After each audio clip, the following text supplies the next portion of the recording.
ಜನರೆದುರಿನಲ್ಲಿ ನಿನ್ನ ನೆರಳಾಗಿ ನಿಲ್ಲುವೆ ಜಗದ ಕೊನೆ ತಿರುವವರೆಗೂ ಬೆರಳ ನಾ ಹಿಡಿದು ನಡೆಯುವೆ.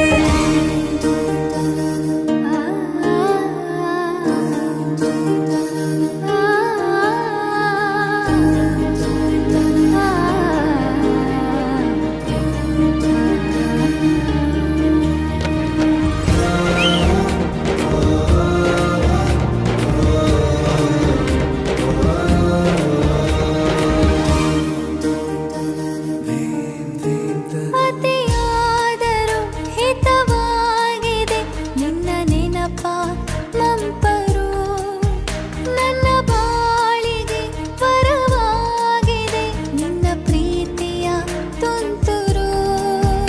ಇತಿಹಾಸ ಹಿಂದೆಂದು ಕಾಣದ ಹೊಸ ಪ್ರೇಮ ಭಾಷ್ಯ ಬರೆ